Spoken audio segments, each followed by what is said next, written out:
Hello, and welcome to the Larkspur Dance and Choreography Podcast. I'm Melanie Daly. I've been active in the dance team world for over 30 years, and 20 of those years has been spent as a judge at competitions. This has been one of the most fulfilling roles I've had the honor to play because I love helping teams by providing constructive feedback on how they can improve their routines. I've heard from many coaches, choreographers, dancers, parents, you name it, needing some clarification on what exactly judges at a dance team competition are looking for. In this episode, I will break down categories that are present on just about every score sheet out there. I get some help from my good friend and colleague, Kayla Kernel. Kayla has extensive experience as a performer and choreographer. About 6 years ago, she was starting to get some judging opportunities, so she came to me for help with verbal commentary and score sheet management. Well, she had me lapped on her first attempt and continues to do so to this day. We'll talk about what these common captions on score sheets mean and also get into what we as judges would actually rather see from a team. You might be surprised that it's a lot simpler than you think. Stay tuned to find out what dance team judges are looking for.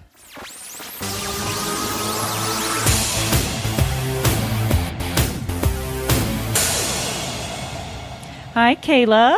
Hello. Thank you so much for joining me today. Thanks for having me. Oh my gosh, my pleasure. And what we're going to be talking about today is what judges are looking for. And I asked you because you have a lot of experience in the dance world, both as a performer, choreographer, routine perfecter, but then also as a judge too. And I remember whenever I went to quote unquote teach you how to give a verbal feedback. Mm-hmm. I did it. Do you remember that? I did it for one and then you did it for the next one. And I was like, well, you're better than me. So let's just stop. So that was a big reason that I asked you to. As a judge, we get asked a lot, or just dance team associations get asked a lot. Other coaches get asked a lot. What are judges looking for? Because it can be very frustrating and very confusing. You think you've got a great routine on your hands. It looks great at practice. It looks great whenever you perform it for your home crowd. And then you'll take it to competition and it's kind of disappointing if it doesn't do as well as what you think that, it should.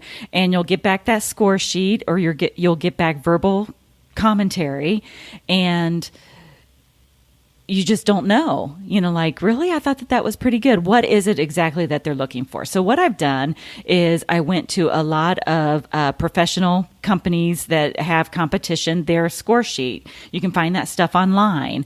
And so I looked at the companies where dance teams were going to be going to their nationals and also regionals. And then I looked at a couple of state associations as well to see what they are doing. Mm-hmm. And I picked out the topics, the categories that showed up on every single one of these score sheets. So you felt like a lot, they were pretty consistent. Yes, absolutely. There's nobody out there that's got some sort of weird caption on their score sheet. Like makeup. Yes. Yet.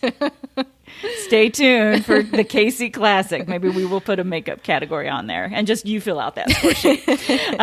But yeah, so we'll just go through these different captions and talk about what is it that the judges are looking for.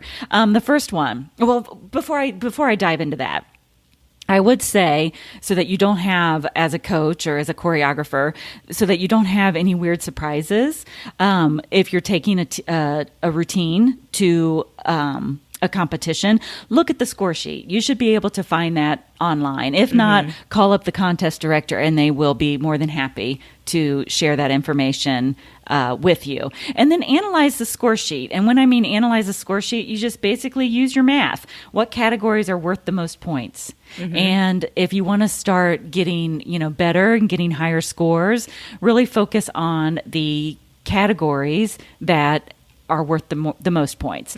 Some organizations you'll find is just an equal, if you were to cut up the pizza, it's just equal slices, be all even. Others, not so much. So that's what I would urge people to do is look at the score sheet. And if you want to know what judges are looking for, it's right there. Judges for competitions, they can't bring your own score sheet. You got to use what is provided for you. So the first thing we're going to talk about that's on every single score sheet that I looked at is the caption choreography. What is that? That's basically the moves that are being performed, not how well they're being performed, but it's basically the routine that has been set upon these dancers. Usually, too, whenever it says choreography, there will be some subcaptions, like, what it is that that the judges are looking for within that category, within that little choreography caption. What I found interesting, though, is sometimes, like, the subcaption difficulty. Sometimes that was listed on an organization's score sheet underneath choreography, and sometimes it was its own little thing, its own little entity. The level of difficulty was? Yeah, Okay. yeah. So, but sometimes it was lumped in there with choreography. So we're going to talk about that. Something that showed up on a multitude of score sheets underneath choreography was musicality. Okay, what is that? Well, and also, too, I should mention, because it just, a little story popped into my head. Do you remember when another judge asked Fallon, what is musicality? Do you remember that? I don't even know. I don't know if you were there, but I know that Fallon asked me or told me about that. And so, maybe somebody that's wanting to get into judging is listening to this as well, because you kind of want an explanation for the different captions on a score sheet, and maybe you want some more clarification about what these things are, which I think is great, because people are always willing to help other people. If you're judging something and you don't understand what is on a score sheet, you just turn to your new new friend that I just met. I've done that several times. Yeah, what is this? Yeah. What is this? Especially if it's your first time judging for an organization, what is it that this organization means by this? And somebody will always be willing to help you out. All right, so musicality, what is that?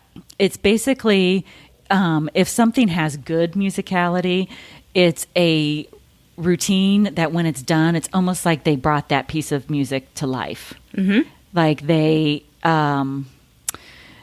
it animated it fit the music so well that I have no other way to explain it other than they brought it to life. And how do you do that? You do that by utilizing all parts of your music. So, if all parts of the music are utilized, then it's not just that beat. It's not that drum. And so I think that you of course utilize that tempo, utilize that beat, of course, but you need to also look at the lyrics as well. And if you do utilize the lyrics and you utilize every accent, every bit of that music, then you're gonna be okay with musicality. If you ignore those things, you shouldn't do that. Those things are important in a piece of music. Well, and to go off what you said about lyrics, I think that that's really important, especially whenever the lyrics and then the expression that the dancers have, I think also plays into musicality. If you're doing a really, deep lyrical or contemporary and they have big smiles on their faces, it's sort of like there's something off here. It didn't really fit the mood. Right. And your choreo should fit that music as well. So make sure that all of that fits. And another way too that you can utilize musicality in your choreography is with different group work. If I've seen pieces that are done beautifully where maybe it's kind of framed by by dancers that are doing things to sort of a slower part of that music. And then there's been some highlights, maybe another group that's using a different part of that music, be it the lyrics or accents. So you can also utilize different parts of the music with just different groups. Yeah, I love it when I see that. I do it's too. almost like you're watching a symphony. Yes. That's a great way to together. put it. That's a great analogy, because when you go to the symphony, there's different pieces, like there's the brass section and so if you would pick out parts of your team and have this group of dancers are going to acknowledge that, and this group of dancers are going to acknowledge that, and if you stage it beautifully, which we're going to talk about that later, then it all comes together beautifully. But use that music. Just don't utilize the drum. Just don't utilize one part of the music. Utilize all of it. When people do utilize lyrics, though, I will say, and we'll talk about this when it comes to synchronization, like group execution, that's on every single score sheet as well. Using counts is so important. Yes. You and I are a huge count. Yes. People. When you choreograph to lyrics, it never works as a group because everyone hears the music differently. Right. And so, you can acknowledge the lyrics, but it's the glue that holds it together. Those counts. And it's black and white. Right. You can't interpret it different ways. Right. So make sure that if you are acknowledging lyrics and you want to up your musicality that way, make sure it still goes to account so that you can clean it. Or, just, I don't know, I always clean the counts. Always. So if I'm with a team and they're like, well, it's on this word. Well, let's figure out what count that word is on. Yep. That's how I grew up too. Yeah. So. Yeah. Okay. The next thing that I wanted to talk about with choreography is a story arc or a storyline. A lot of times that won't be on a score sheet, but when you're choreographing something, even a palm routine has a quote unquote story. It doesn't have to be some sort of lofty, we're trying to deliver a message. We're trying to teach you something. You're not going to see that with a palm routine. You're not going to see a palm routine about the Oklahoma Dust Bowl of 1930. Well, and I think too, I appreciate when teams try to do that, but just know it's really hard to convey a story in a gym.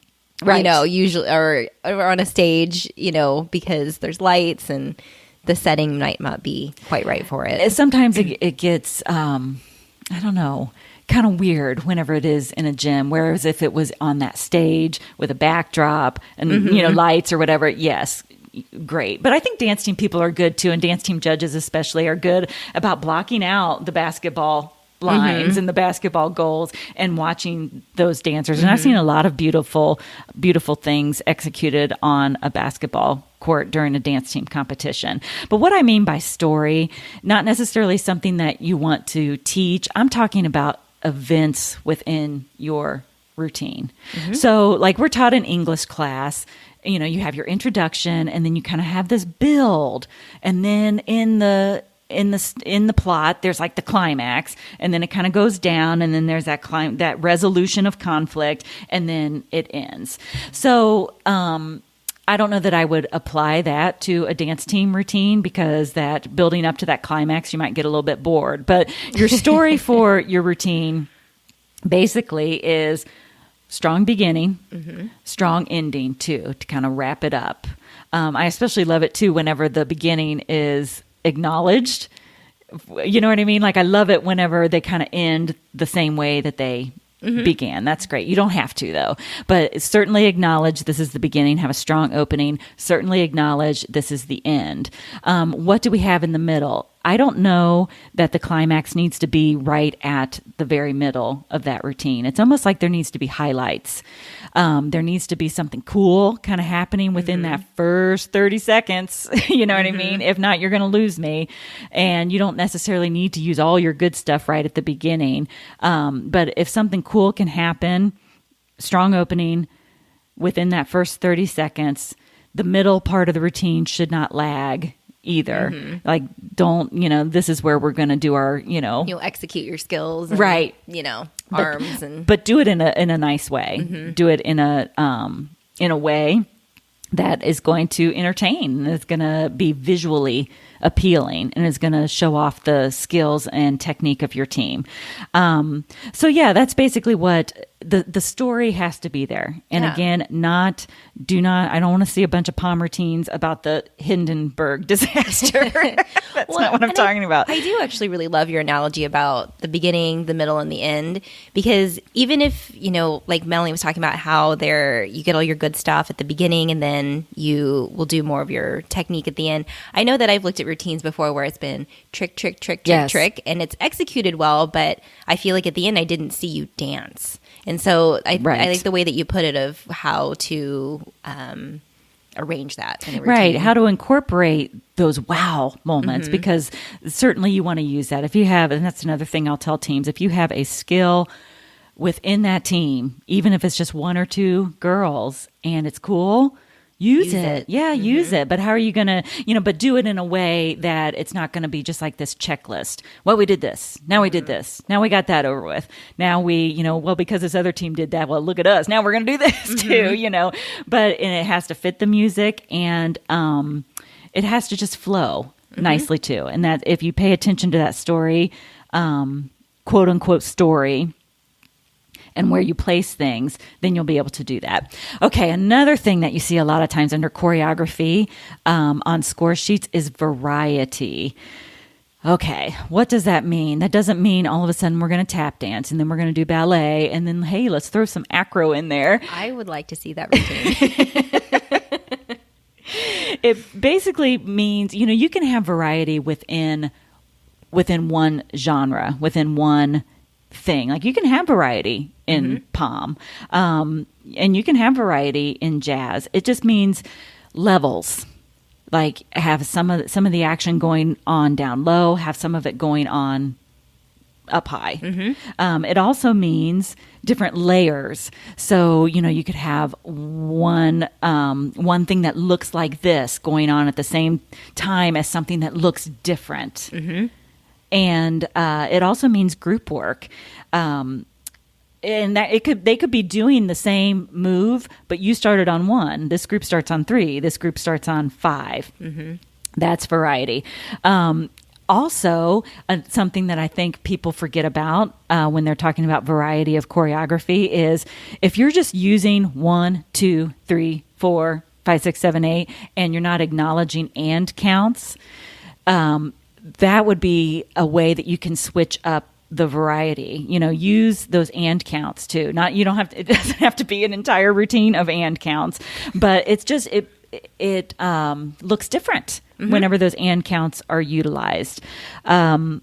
Use different directions too. Like if you are just performing this routine at me, like as a judge, at me the entire time, then that it just looks the same.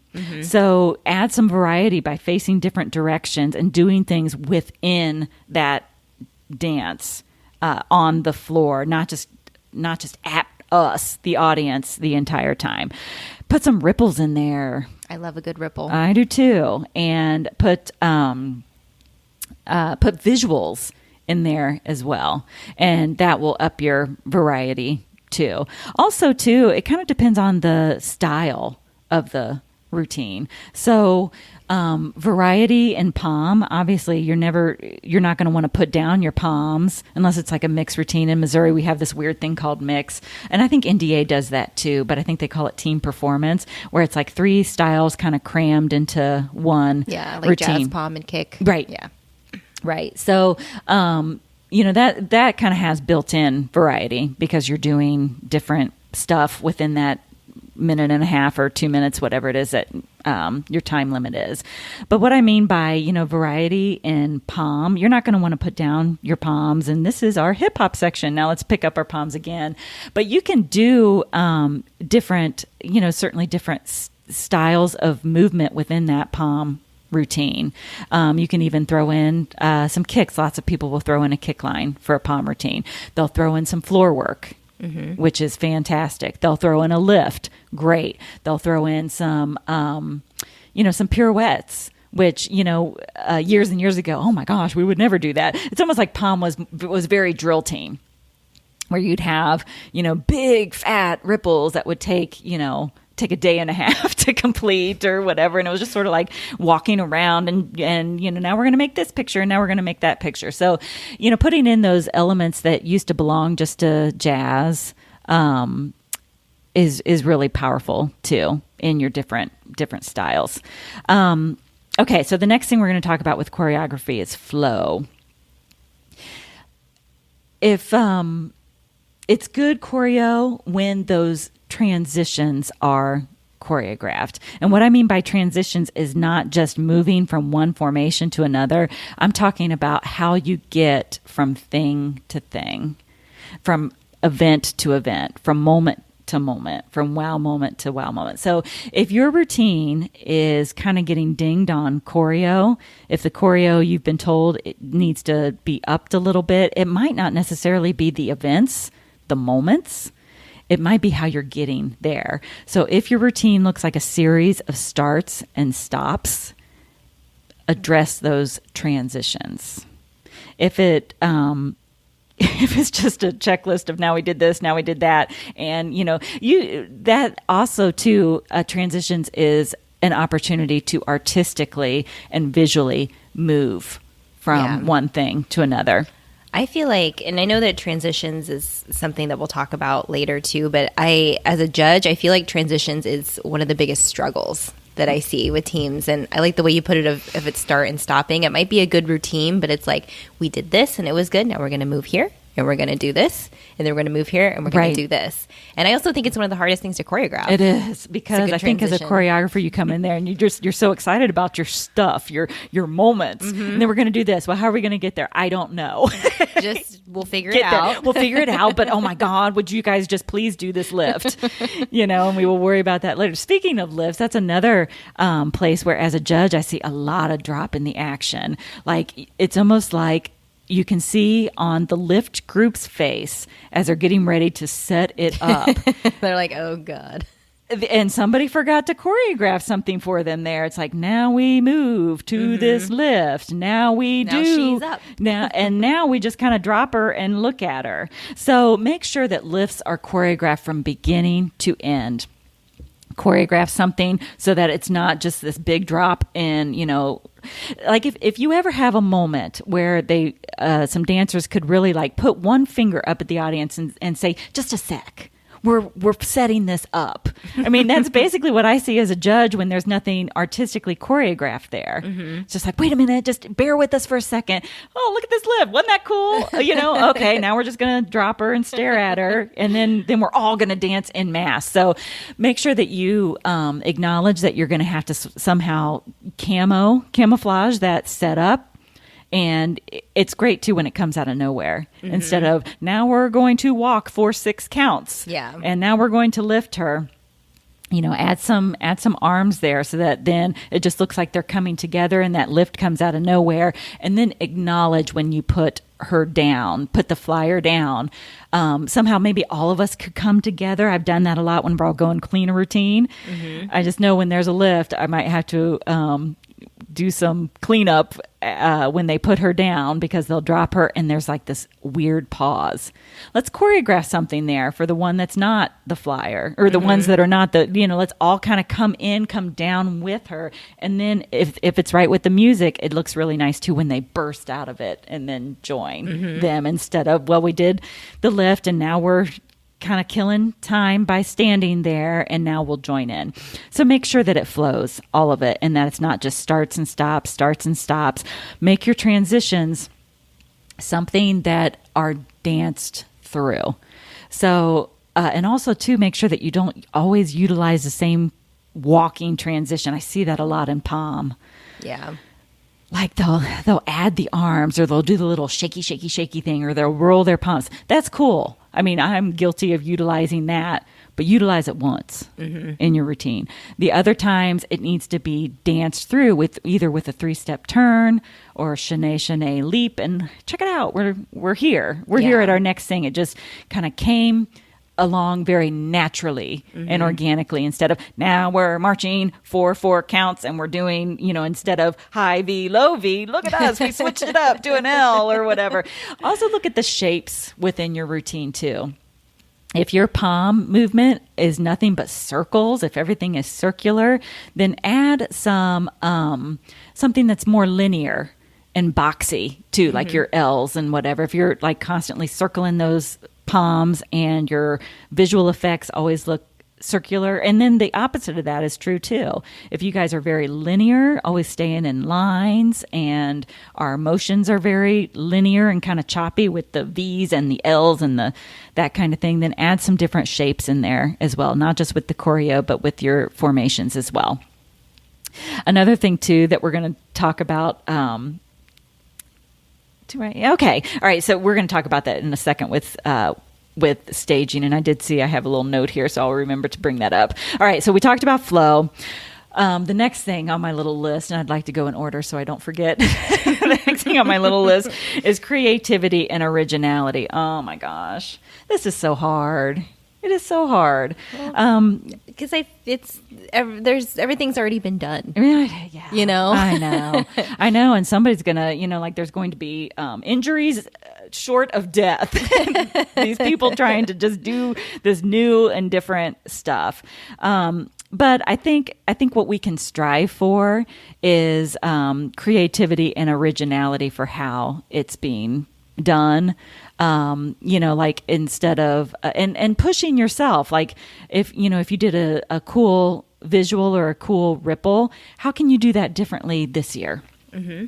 And maybe it's your thing. Maybe this team, that's what they're going to do, but switch it up a little bit and do it differently.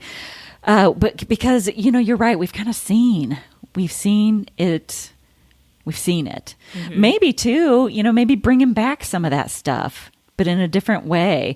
Like, we haven't seen things that were popular like in the 80s. Dig out some pot of bourrées. Yeah, bring that back. Which is funny because Fallon and I taught a clinic over the summer, and I will. I'm Patty Pom Pom. I will teach you. This is a muscle man. This is a V. This is a high V. This is a low V. And I did teach. This is a muscle man. This is an inverted muscle man. Mm-hmm. And I said, and you guys will probably never ever do this, and all of your life. And Fallon was like, da, da, da, wait a minute. And she had this part in her hip hop routine, and it was cross inverted muscle man with her arms, and then cross. And then she did like this little hop, hop, hop, and she was in an inverted muscle man. And I was like, oh my gosh. It's being recycled. That's right. That's right. So some of that stuff, just, if it went away, bring it back. And just to add on to that too, with creativity and originality, just know at the end of the day, judges just want to be entertained. If it's an entertaining routine, if it's, all these things that we talked about, you don't have to strive too hard to be different. If you're executing good work, it goes together and it looks good. That's right. That's right. That's not the MO of every judge up there is, wow me. Mm-hmm. Really, it's just to be, you're right, be entertained. And some of that other stuff in there will, if you're not like, creating something really new and innovative in the POM category, but it's a good, clean visual routine, you'll get high marks for sure. And even in choreography too, you will. One thing too that you want to be careful, speaking of POM, I don't know how good it would be for your team for you to be like, what, we're going to do a POM routine, but we're going to have nothing but ballet. And we're gonna be the ones that are going to have a flowy POM routine, and we're gonna be new and different. Well, you know what? You're gonna get dinged on technique because a lot of judges, a lot of score sheets are kind of set up this way, where your group execution and your technique scores are how you are performing that genre, and POM should be like crisp and sharp. Mm-hmm. And a judge isn't going to know what to do with it if you want to set new standards and be this groundbreaking ballet POM routine. So be careful too with your like, wearing high heels and sweatpants. Some things just don't really go together, right? Yeah, don't try to do that. Don't try to be just such the trendsetter that it ends up hurting your team. Mm-hmm. And they will end up hating that routine by the end of the season. Because it tried to be too new and too different. Okay, so difficulty. Sometimes that's a subcaption underneath choreography. And, you might feel like, well, my team can't do that. Mm-hmm. My team, so what do we do? What I would suggest, don't try to do it. Try to do a bunch of turns in second, and don't try to perform. That was the first thing that came to mind, was turns. I feel like that's the biggest thing that I see teams do. And I'll see they can't execute, right, and I'll see people just stick it in there anyway because I think that they have to have it. You don't have to have it. This would be where I would suggest if you have a skill, and even if it's one person or two people, have them do it, and then think of ways that you can artistically and visually frame that. and just don't have the other girls or the other dancers do a bug while Hotshot over there is doing their thing. There are all kinds of ways that you can do that. All right, let's talk about staging. Sometimes it'll even say on the score sheet, staging. What is that? All right, what staging is how the floor is being used, how that performance floor is being utilized. It's the formations, it's the transitions, and it's also the little group work that you'll see teams do where, this group is doing this group is doing that, this group is doing this. And sometimes when it's done really, really well, it makes sense and it's visually pleasing and it's all connected. I think sometimes people get kind of crazy and over the top and they think, well, I can do that too, but it's not connected and all kinds of things are going on. And it's like, I don't know where to look. And when it starts kind of getting over into the messy side, like whenever it's like, well, this is just a big old mess and I don't know where to look, that's not good staging. Whenever it's very effective and visually pleasing, that's good staging. One thing I will say about staging of dance team routines, when you're looking at your routine, always look at it from up top. I think people clean, you're on the floor with your team, go up to the top of the bleachers and videotape it from there. If it makes sense and it's not messy and you know where you want to look, like that group work is done in a way where okay, they went, and it's all connected, even though they're doing different things and it's visually pleasing, then that's good staging. Sometimes with formations, I'll watch a team and they just do nothing but go to center, spread out. Go to center, spread out. Go to center, spread out. But hey, this time we're in a triangle or whatever. But if it looks like there's a big magnet on the center of that performance floor, then and it's just constant, they're constantly being drawn to that, then you need to switch it up a little bit and have them spread out, but maybe use the back half and then have as a group move up, maybe to the other half. And then you can always come back to center, but it shouldn't be spread out center, spread out center, spread out center. So that's basically what staging means. As far as formations and transitions go, sometimes that'll be underneath choreography. Other times that might be someplace else, or it might be a caption all by itself.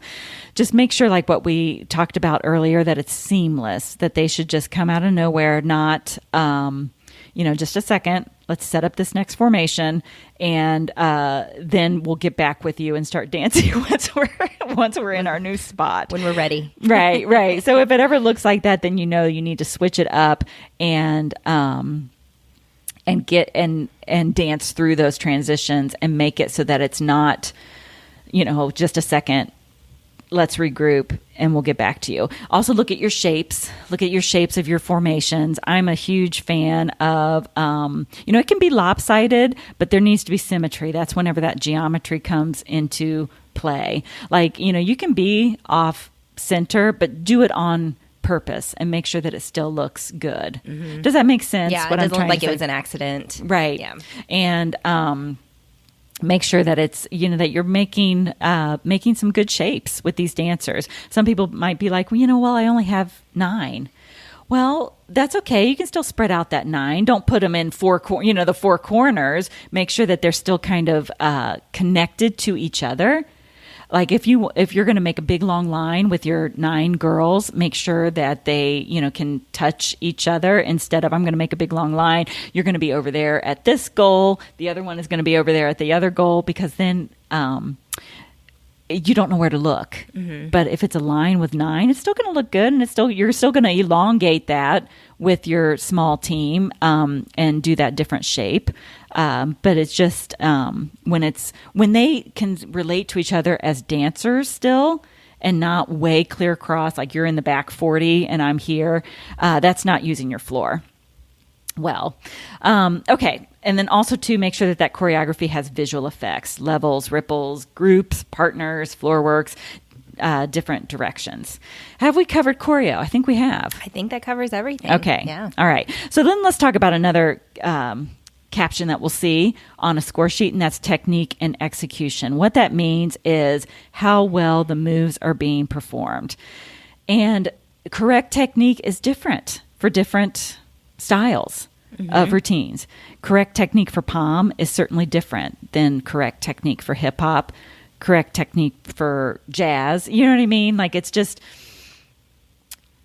going to be different. So if you're doing two different routines, you might focus on technique differently than your pom routine than you would your jazz, for sure. One thing, though, that is going to be, I kind of made a list here for something that's going to be focused on technique-wise for all of these different genres. The first one is placement. What do we mean by placement? We mean where they're putting their arms. So you don't want to hyperextend. You don't want to be hunched over, and posture too is part of placement. And you don't want to have sloppy placement. You want to put it there on purpose. So if you're hitting a T, even in a jazz routine, or an L, even in a lyrical routine, you want it to be placed there strongly and on purpose. And together. And we'll get to that too with synchronization. And you know, sometimes I think people, like especially a judge that's a little bit more on the artsy side, will be like, you know, placement. What is that? You know, I want the dancer to place it where they want to, and I want them to be moved by the music. Well, here's the thing, though. We got to remember this is dance team, and dance team is based on everybody kind of displaying the same technique and the sameness, you know.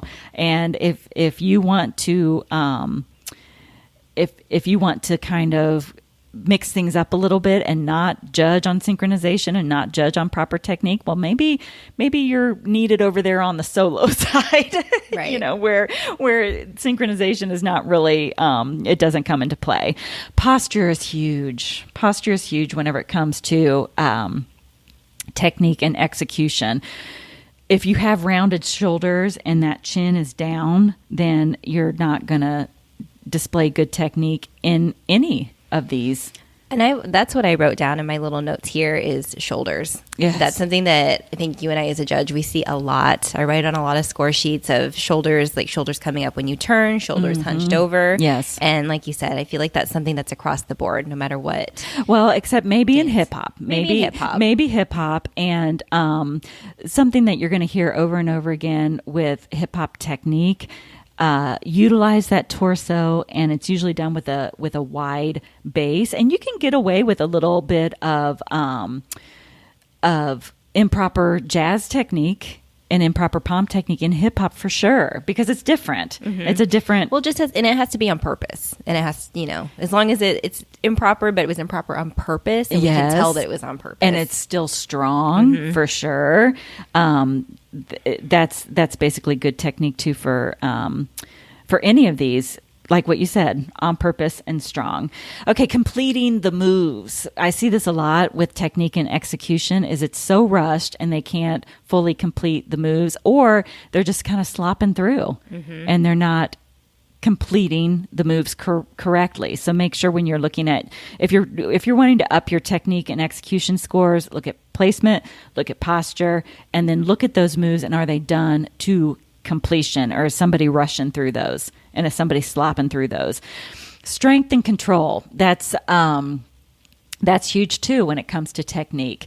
Are the especially with arms, and also any of these moves, if they're performed like when you initiate these moves from your core, it's just going to be stronger. And when you're even if it's a move done with your leg, if it's initiated from your core and that power goes out, it initiates from the core and the power goes out all the way through the toe, you're going to get a stronger movement.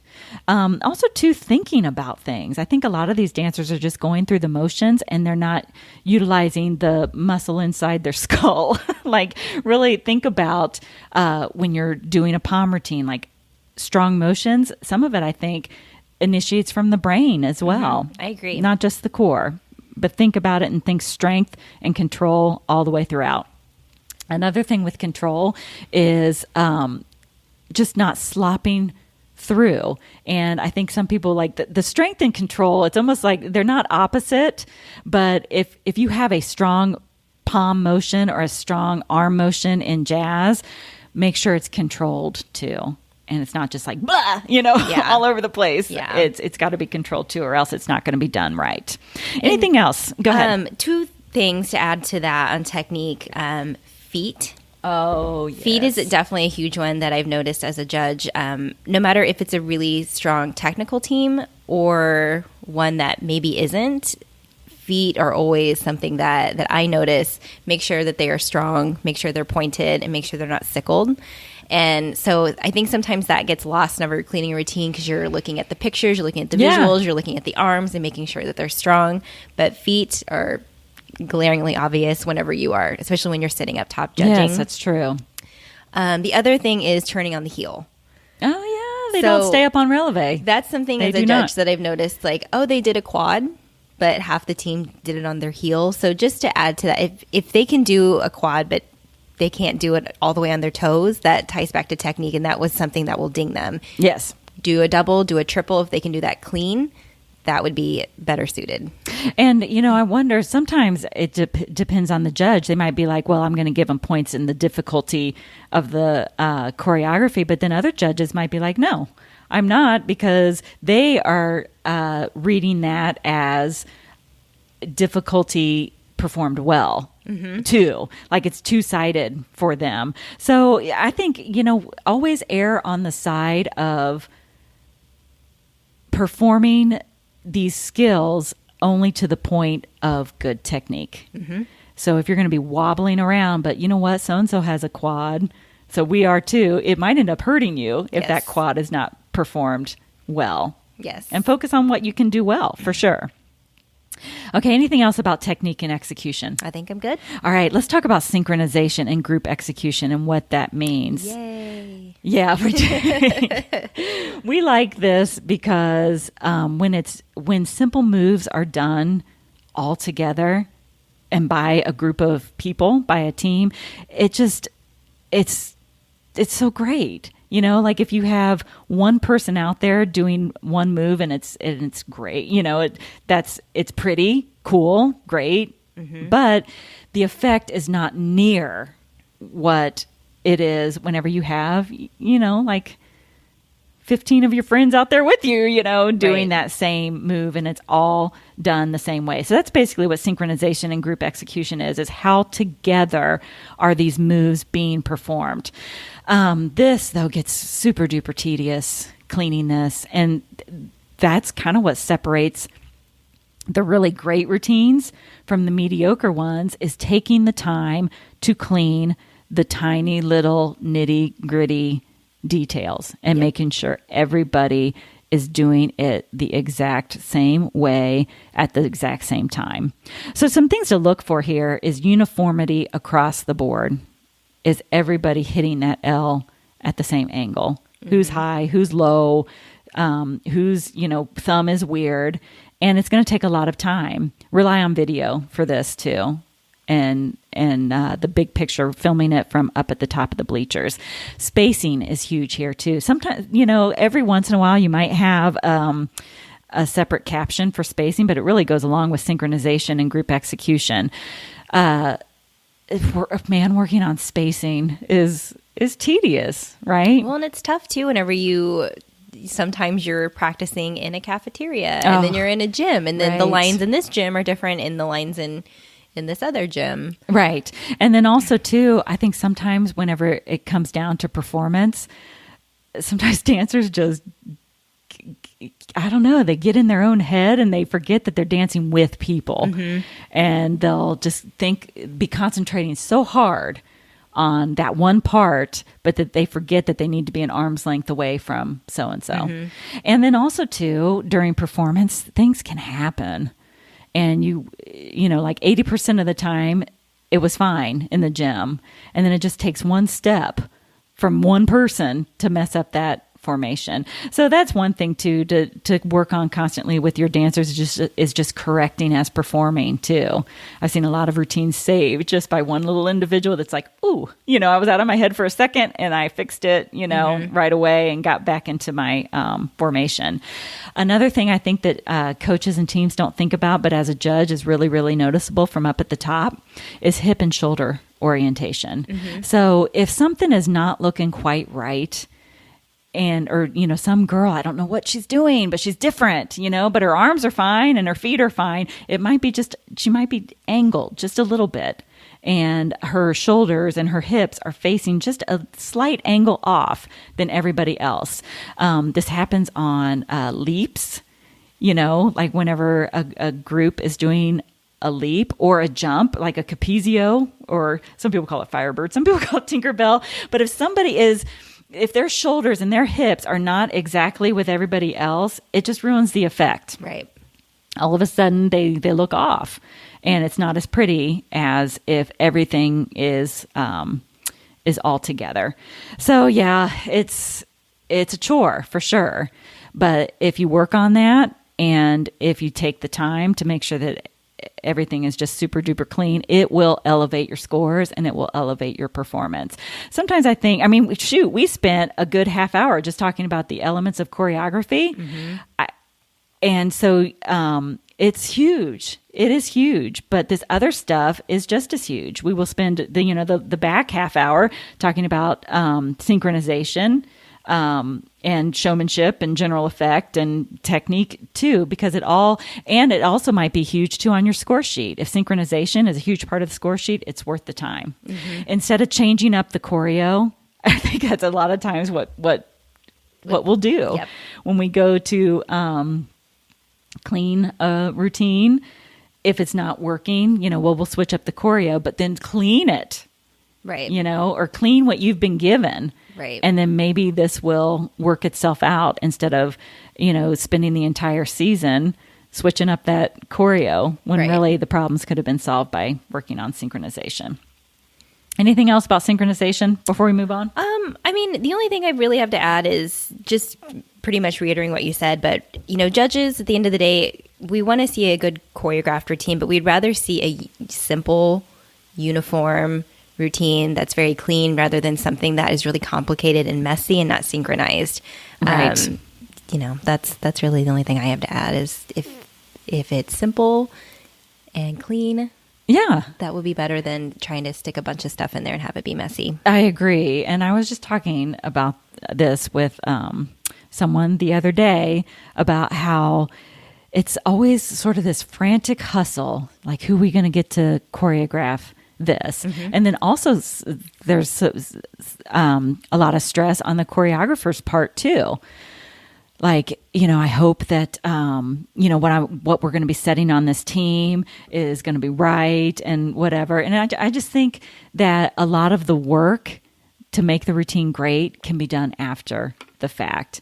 And I think too, sometimes coaches are disappointed. It's like, oh my gosh, we just spent a lot of money for that. And it could be cool, but maybe it would be better set on a studio piece, for their competitions instead of something in a gym, and they would have been better off just doing something simpler, like what you said. Yeah. Something, like, shoot, I could have choreographed that myself. Right. If it's clean and it's visually appealing and your girls are doing, your dancers are doing skills that they can master, that's really all you need. Okay, always on a score sheet is going to be something about showmanship or communication or projection. Let's talk about what that is. I think so many times people make the mistake of thinking that it's just slapping a smile on your face, a frozen, scared, creepy smile. And that's not it at all, because you're not going to paste a frozen, creepy smile on your face for a really emotional, lyrical routine. And you best not be doing that during a hip hop routine either, right? So what is this? It's basically, are the performers connecting to not only what they're doing, but also to the audience as well? Yep. It's all about connection. And to even bring that further, are they connecting with each other? And so many times we'll talk to coaches about how do I get them to perform this better, or even other choreographers, like how do we get them to feel what I'm feeling here, with this piece. What I would suggest is to have them talk about it. What are you thinking here during this piece of music and during this this movement? Sometimes I think lyrical is easier to connect to, because I don't know, everybody has sad moments in their life. Everybody has powerful moments in their life. Well, then how are you going to get them to connect during this palm routine? What I found is helpful too is, well, what are you thinking about during this part? And a dancer might say, I'm thinking, look how cool we look. And I'm thinking, wee, isn't this fun? Or, maybe if it's during a lift or something, I'm thinking, I hope I don't drop so-and-so. Well, you know what? If they verbalize that during practice, all of a sudden during that part, the people not in that not in that lift are going to be smiling because they're thinking about their teammate, during that time. So how do we get them to connect to this? Well, it's through facial expressions. And make sure that those facial expressions are appropriate. So we talked about not having a creepy clown smile on our face during lyrical or hip hop. So make sure it's appropriate for the routine. And then also make sure that it's not just this frozen, scared thing. Connection happens with eye contact too. So gone are the days that, and I never really gave this piece of advice, but I would listen to other judges or other people give the piece of advice of look above, look up at the ceiling or look up at, no. Don't do that. I know it's scary. I know performing is kind of scary, but I think it's less scary when you see people looking back at you. And if it's a dance team audience, you might not get this necessarily at home.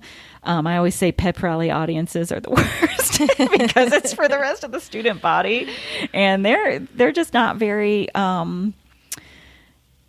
cooperative audiences. It's almost like they're not on the same page. They're just kind of sitting there, dead-faced, and dance team audiences usually are not. They're right there with you. Mm-hmm. So make eye contact, with that audience. Don't look above them. Don't look at the ceiling, and really, really be performing it. And if you're not really performing it, then you're not connecting to your choreography. And you can connect to lyrical, you can connect to hip hop, you can connect to palm, you can connect to kick. You just have to talk about it. Mm-hmm. And instead of just slapping this choreo on this team and then be mad at them when they're not connecting to it, you got to work for that connection too. Yeah. I love the way you put that though. And then also too, I think that sometimes people think, you can't connect to, your team as well during a palm or a hip hop routine as you can to lyrical. That's just not true. That is just not true. I agree. And it's part of team building as well. Well, and if you're having fun, we're having fun. Right. And absolutely. Then, well, I'll add this on whenever you go through the rest of it. Okay. Are you ready to move on to general effect? I was just going to say is, obviously this is a huge thing. The flip side of this though is don't oversell it. Oh, yes. Right. I've seen this, a lot of, sometimes teams will, especially with palm, it gets really, it's weird. Maybe harder to connect to a palm routine, but I've seen, where teams have maybe done like the vowel faces. And if that's really what you connect to, fine. But I mean, you can tell when it's choreographed. Here you guys are going to do an O, and here you guys are going to do an E. And so, sell it, but don't oversell it. Right, because I'm not buying it. Yeah. I'm not buying that you're like surprised the entire time. Yeah. But your eyebrows are going to be up the whole time. But that, again, that just ties back to connection. If you're having fun, we're having fun. Right. And so don't make it forced, and also make it fit your routine. And I've judged next to this woman, I just love her. Her name's Yvonne Cole. And when she was judging a hip hop routine, she was just saying, "What are you doing? What are you doing with your faces? This is a challenging song. like you're, the hip hop needs to be more aggressive. Mm-hmm. Like, what are you doing with this happy, this bouncy and peppy sort of attitude out there when really this is an aggressive and challenging and more assertive type of vibe I should be getting from you guys. Right. And then also too, but if people get really kind of territorial too with their genres, that's not hip hop. That's not this. That's not what that should be. I would also suggest if you're a team and your style of hip hop is maybe not maybe there's not a single gangster on your team, but you want to do it, and your style of hip hop is bouncy, cheerleadery, almost like pom without the poms. Mm-hmm. You still can do well with that. You might find a purist on your judging panel, but if it's synchronized, and it's entertaining, and something that you want to do it, is go for it. Is opinion. Of course, judges have an opinion. But at the end of the day, what we do is we look at the score sheet, and that's how we score it. Right. I may like something better than this, but score that one better just because the score sheet tells me to do that. Right. So, you gotta use that score sheet. And personally, I like a peppy hip hop routine. I saw a darling one over the summer from a little junior high team. See, they're the best. Middle school. Yeah. And I was not frightened, and I didn't feel like they were going to rob me or anything like that. But it was really enjoyable. One thing that I will say though that could hurt you by doing like this happy little hip hop routine. It is going to pale in comparison if you do not have some tricks in it and some basic hip hop elements. So make sure that you do that, and it's not just a pom routine without poms. But if if you have all those elements and you've hit all kinds of places on the score sheet, don't be afraid to enter it if you are not like full-fledged gangster. Okay, so moving on to general effect. A lot of times you'll see at the end of a score sheet, overall effect or general effect. Sometimes, personally, I think it's an organization's way of, oh, well, crap, that only adds up to 90. We got to even this out. Right. Overall effect, 10 points or whatever. But sometimes it's a very vital, like some organizations, it's a pretty vital part of their score sheet, because that organization thinks that it's important, because basically what it means, and it is important, it's like what we've been talking about. Have I been entertained? Mm-hmm. Have I been pulled in? Is it dynamic? I mean, and it's just sort of a way to put a number on the total package that has been delivered. And so that's where you're going to get points for, does everything sort of match and go together? Mm-hmm. From beginning to end, from the things that you can see and touch and feel, like wardrobe and and that kind of thing, to the things that what did you make me feel with this routine? It's almost like an average of all these categories that we've been talking about. Yes. We were going to make an average of it. That's where general effect is going to go in. Yeah, and so I was giving basically the same talk to a state dance team association, and I said it's basically however many points that is worth. Let's say in this organization it was 10 or 15 or whatever.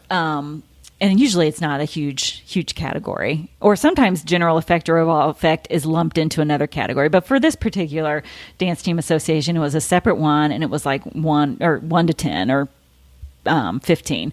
And so it was small. And I was like, it's basically like asking the judge on a scale of 1 to 10, how would you rate that total package? Mm-hmm. So it was just sort of like a scale rating at the end. Yep. Which I have judged for other organizations that are not dance team related, that it was more like on the studio comp world. That's all it was. Yep. All day long.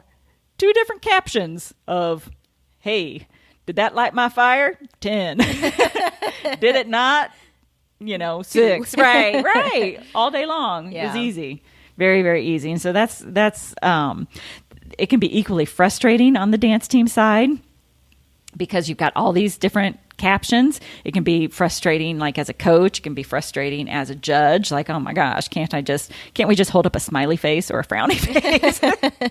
But I think what's cool about it is it's a great communication tool. That score sheet tells you what's important to that organization. That score sheet tells you what you can work on. One thing I do want to talk about though at the very end here is category bleed. You hear that. That's sort of like a buzzword these days, because there are some people that think that a team should be able to look at their score sheet and tell what they have done well, because that will be their highest score. And sometimes that's possible. Where are our strengths? Well, let's look. Well, shoot, we almost got all the points on synchronization. Awesome. We got hardly any points on technique. Okay. Other times, there's going to be times where as a judge, I'm like, the whole thing was just kind of right there in the middle, just sitting right there in the middle. And sometimes that's because it is truly so, and it wasn't just me. But there is a thing called category bleed. Score bleed is what some people will call it, where as judges, we've got to be very, very careful and know what our biases are. Mine is, and it's important that I know this, so then I know, but mine is difficulty. I'm just really, really wowed and impressed if they can get those hard skills, because I know how hard that is to do. And then probably a close runner-up is going to be synchronization. So if it's hard and if it's together, all of a sudden on my score sheet, it's going to become real musical. All of a sudden their showmanship is going to be off the charts. So I have to watch that. And so I think it's important as judges, if you want to get into the judging world, or if you're an organization that hires judges, is to just be aware of that. And to have a score sheet where it's going to be impossible to over reward difficulty, and just kind of make sure that the different aspects of your routine is going to be reflected in that score sheet. And as a judge, it's real important to stick to the score sheet. What's your bias? Do you know? I don't know. Makeup. Yes. Appearance. Yes. No, I would say difficulty as well. Yeah. You get excited when something's executed really well. And I just think I just know that was hard to do. And God love you, you did it, and you were brave and you put it in there. And oh my gosh, it was executed well and it was together. And yeah. So I got to make sure that on my score sheet, then all of a sudden it's not, tens all the way across. They win. Right. and they very well could, depending on the weights of the different categories and stuff like that. And it just kind of depends. And it also, the score sheet is also, if it's used properly, is also a good way to make sure that there aren't those teams that just sort of sneak through with all the bells and whistles and smoke and mirrors. We've seen that too, and we talked about it in another podcast, where no amount of makeup, sequins, glitter is going to fix stuff on the score sheet. It might give you a little bit of points in your general effect. It also too might be fun for your team. Cool. Do that. And if you guys are having a year where things just aren't coming together, but darn it, we're happy when we use this glitter, do it. Go for it. Yep. Yeah, absolutely. So, and one other thing that I will leave you with, if you are a coach or a routine cleaner or a choreographer, it is so important to before you take, actually before the routine is even created, but certainly before it's cleaned, to look at that score sheet of where you're taking it. And also to adjust your expectations too, because if you're going to take it to, this contest and then you're going to take it to another contest, it might be a different score sheet. So always analyze that score sheet before and judge your own routine. It's kind of fun. and give that score sheet to other people that maybe are coming to clean your routine, to even the dancers on the team if they're going to be watching a video of it on, a lot of teams have like group pages or whatever where they can post video, and judge your own routine. And then and have other people, other trusted individuals judge it too, so that then you kind of know going in, we should work on this. And then, kind of alters your expectations too, because it is disappointing when you think, wow, that football crowd loved it or whatever, or, all my friends loved it. And then you get there and maybe not so much. So anyway, do you have anything else? I think you have done a great job covering all this. Okay, so awesome. Well, thank you so much you piped in too. That's for sure. You had some points that I did not have. Yeah, you were here. Absolutely. You pulled your weight. So the bottom line is to use all parts of the music. Make sure there's a variety of movement and pictures in your routine. Pay special attention to transitions. And before you spend an entire season constantly changing choreo, work on cleaning, technique, and connection. Stay tuned for another podcast about these very topics where we'll dive into more details on perfecting routines.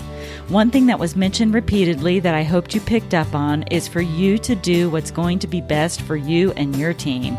If you're chasing trophies, or even worse, another team, and making decisions based on that, instead of focusing on making your own team the most positive experience it can be, then you're missing out on the most valuable aspect of this whole thing. And I'd hate for you to do that and miss out on all this fun. We'd love to hear from you, so don't hesitate to reach out. Our website is larkspurdance.com, and we're on Facebook, Instagram, and Twitter, and we will follow back, and we love to hear about all things dance team. We'd especially love to hear if anyone was inspired to actually choreograph a pom routine about the Oklahoma Dust Bowl or the Hindenburg disaster. That's a routine we will need to see, and we will also need to be your new best friend. Thanks so much for listening.